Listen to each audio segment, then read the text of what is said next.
Remember, you can become more than just a listener of the CyberWire podcast. You can become a supporter.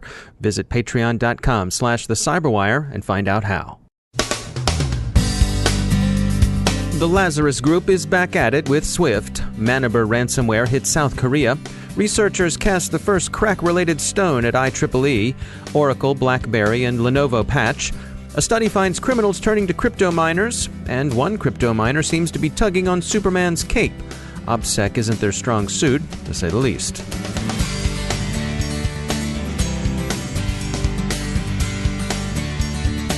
It's time to take a moment to tell you about our sponsor, Recorded Future. Recorded Future is the real-time threat intelligence company whose patented technology continuously analyzes the entire web to develop information security intelligence that gives analysts unmatched insight into emerging threats.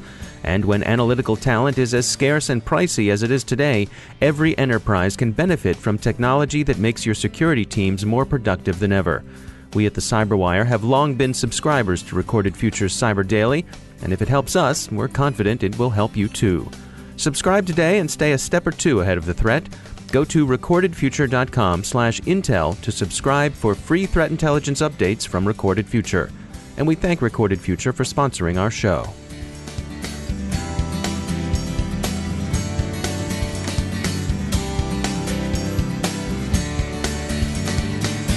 Major funding for the CyberWire podcast is provided by Cylance. I'm Dave Bittner in Baltimore with your CyberWire summary for Wednesday, October 18th, 2017.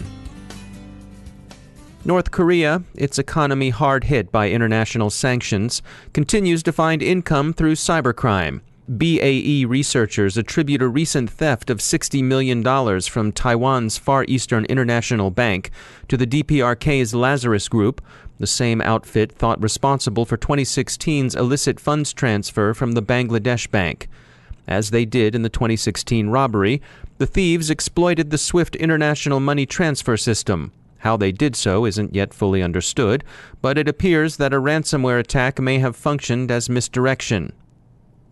The Magnitude exploit kit is currently active, distributing Maniber ransomware to South Korean targets. The vector is malvertising. Maniber had until last month afflicted mostly Taiwanese targets.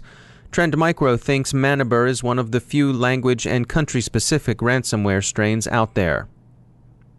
Some security researchers argue it's IEEE's fault that the WPA2 Wi-Fi protocol proved vulnerable to crack attacks. IEEE standards, they say, aren't generally open to inspection and vetting by security researchers who might be able to discern flaws earlier. IEEE working groups are a closed industry process, Johns Hopkins cryptographer Matthew Green told Wired. Vetting standards is difficult enough, even for an organization whose technical standards and capabilities are as high as the IEEE's typically are, and the more eyes and testers, the better. That's the wisdom of crowds critique the outside researchers are offering. Phishing remains an effective way for bad guys and gals to get their malware on a targeted system or network, taking advantage of the human factor to bypass technical defense measures. What are the most effective phishing techniques? Aaron Higbee is co-founder and chief technology officer at PhishMe, a security company that specializes in these sorts of things. We have a lot of data on this, especially in the context of an enterprise worker or someone that works for an organization. The attackers will swap out specific techniques in either tricky URLs or tricky attachments. But when it comes to stories, there hasn't been a lot of innovation. Many of the themes that they pick, and we know why, because they're more successful, have to do with office communications. So it could be things like you've received a file off of a scanner, you've received an electronic fax, someone has left you an urgent voicemail, click here to listen to it. It could be something like there's an invoice that I need you to pay that you're overdue on. You are being subpoenaed or asked to be deposed in some sort of litigation. Those are some themes that aren't new. They have been reused for the past few years. The malware or the thing that actually infects someone gets swapped out, but those stories seem to be used over and over again. And despite the training that we try to give people, they still seem to fall for these things. They do, and we have a lot of data about that and why. We've also studied the different emotional triggers inside of email, and we have some great telemetry on what seems to work and what doesn't. For instance, phishing emails that try to give you that there's a sense of award, maybe you've won a trip or you've won a free iPad, things like that, they are not as successful for the attackers. Another category that's not very successful for the attackers, which might surprise some cybersecurity professionals, are phishing emails about your virus scanner is out of date, click here to update it, or your computer is missing critical patches, click here to update it. Those are not very effective for attackers. Another thing that we've observed in the wild is that attackers are trying to make sure that their phishing emails are hitting the employee's inbox, sometimes during the workday, preferably during the morning. That's interesting. So it's a matter of that's when they're going to get the most attention? There's a couple different reasons why. Many of the payloads are tailored to infect a Windows computer, your common enterprise desktop build. And so those attackers, they do have to worry about that because they don't necessarily want an employee opening it at night on an iPad or in the morning on their way to work from an Android phone when they've gone to the work to tailor a Windows exploit. The other thing that they're taking advantage of is in your morning, it's just part of normal human behavior to do a quick read through of your inbox to figure out what is spam, who do I need to reply with, to organize your day. And so when we get into that mode of operation, we're more likely to make mistakes. I see. We're just sort of breezing through our emails, deciding what needs our attention and what doesn't. So maybe not giving any particular email that much specific attention. That's right. Yeah. So what are your recommendations? What are the best ways for people to protect themselves? Are there technical solutions or is it a matter of training? It's really a combination of the two. The technology can only do so much, and we're always improving it. But all the technology is on a traditional product release life cycle. So it's got to be tested, and it's got to, before it can be put into these products. So there's always this gap, this last mile that we have to rely on training. And one of the things that we've observed over the years is if you think of training in a very traditional way, which is this is how to dissect a URL, this is how to read it from right to left, we haven't seen that to be very effective. What we recommend is trying to get people to recognize the patterns and the emotional triggers that an attacker are going to use in order to get you at that moment of susceptibility when you are overworked in the morning, when you are going through those emails.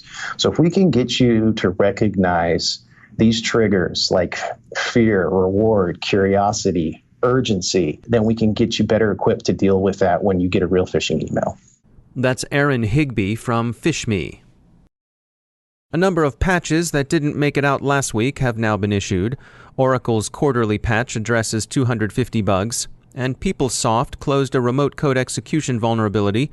This patch was one of those included in Oracle's update. BlackBerry has updated its Workspaces server to close 2 vulnerabilities. One of those, CVE 2017-9368, fixes a file server API that could respond to a specially crafted GET request by allowing an attacker to view file server source code. The other BlackBerry issue, CVE 2017-9367, is rated crucial. It's a directory transversal that permits a web shell to be uploaded to the server's web root, where it could be used for code execution. Lenovo's 4 patches, ThreatPost says they were quietly rolled out, address Android flaws in the company's mobile devices, both phones and tablets, that could permit remote code execution. Cybercriminals usually follow a Willie Sutton-esque path of least resistance to where the money is. That path right now seems to lead to cryptocurrency mining. Recorded Future sees this as a trend. Researchers at their INSICT group see a turn to miners as a current criminal trend. One commodity mining crimeware kit, I'm Sorry Miner panel, obfuscated with customary substitution of numeral 1 for letter I and numeral 0 for letter O, can be bought for between $35 and $850, depending on the model. Some of the criminals installing the miners seem garrulous and careless, especially if they're using roll-your-own code. Thus, they seem likely candidates for a sabbatical at some correctional institution. Bleeping Computer describes one such, a Russian-speaking hood whose nom de hack is opcoder, spelled 0PC0D3R, the better to fool nosy people wondering who he might be. Opcoder is installing Monero miners via Grand Theft Auto and other gaming mods, and he can't seem to shut up about what he's up to. This seems curiously, if characteristically, self-defeating. But then the idea of the criminal genius is something of a myth.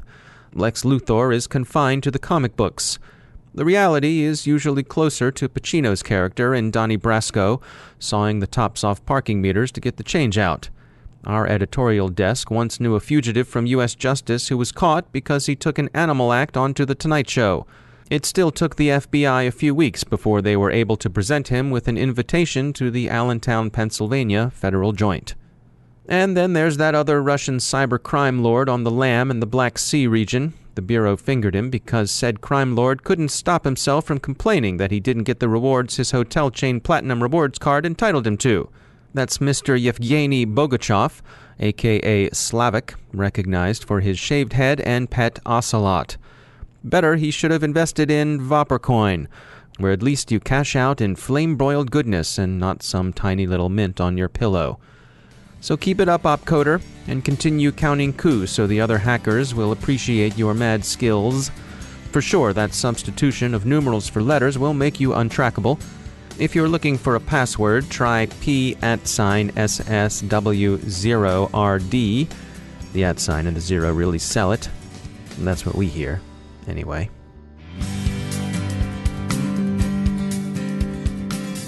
A few words about our sponsors at E8 Security. If you've been to any security conference over the past year, you've surely heard a lot about artificial intelligence and machine learning.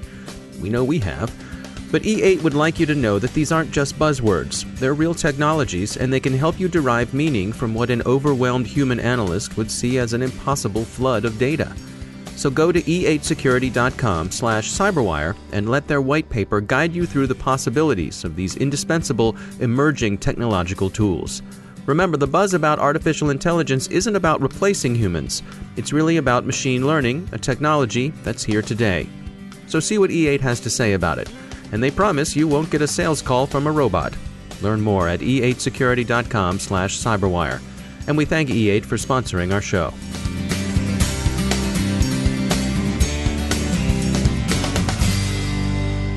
And joining me once again is Professor Awais-Rashid. He heads up the Academic Center of Excellence in Cybersecurity Research at Lancaster University.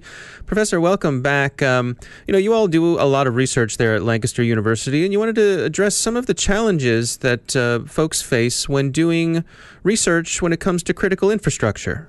Indeed, we run a number of projects on security of industrial control system environments, which are widely used in critical infrastructure. And this is really just our experience of some of the complexity of doing research in this kind of setting. And I think one of the big challenge comes from the fact that these environments are, as you know, critical infrastructure. So there is a innate tendency of those involved in these kind of organizations to not release information, which is very, very good. And even if as researchers we have all the agreements in place, it's actually understanding what goes on in detail in terms of security can often be very, very challenging. Is it also a matter that, with these systems, it's because they need to be running in real time, that it can be challenging to do tests that perhaps you would prefer to do in an offline situation? Yes, so you have absolutely hit the nail on the head. So I think there are two issues. One is, how do you actually understand the security practices in these kind of organizations when, due to all sorts of concerns about security and safety, you can't actually go and observe people engaging in their day-to-day work, and how do they do security? And secondly, of course, you can't go and run a penetration test on a nuclear power station, because it can have very serious consequences if you end up disrupting anything. And the way we solve both challenges are in really interesting ways. In the case of the latter, which is the penetration test, we actually run a testbed in our lab, and there are others around the world who run these testbeds, which pretty much replicate on a smaller scale what goes on in these environments in a real setting. And that way, you are actually still working with realistic settings without safety consequences that might arise from actually working on an operational system. The insights that come from such testbeds can then be transferred in terms of knowledge and understanding to improve the security of the real infrastructure. And how do we deal with understanding how people do security? Certainly in our work, we for instance designed a game. It's a Lego board, and people play the game, which represents a critical infrastructure setting. And then by observing and hearing their discussion in the context of that scenario, we can understand as to what are the issues that they face on a regular basis with regards to security, how do they overcome them, where the gaps are, and so on. So I think one has to be very creative and in terms of creating alternate situations where you can get good and valuable insights in terms of research that can then be translated onto the real infrastructure in terms of its protection.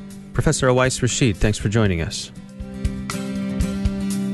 And that's the CyberWire. Thanks to all of our sponsors who make the CyberWire possible, especially to our sustaining sponsor, Cylance. To find out how Cylance can help you using artificial intelligence, visit Cylance.com. The CyberWire podcast is produced by Pratt Street Media. Our editor is John Petrick. Social media editor is Jennifer Iben. Technical editor is Chris Russell. Executive editor is Peter Kilpie. And I'm Dave Bittner. Thanks for listening.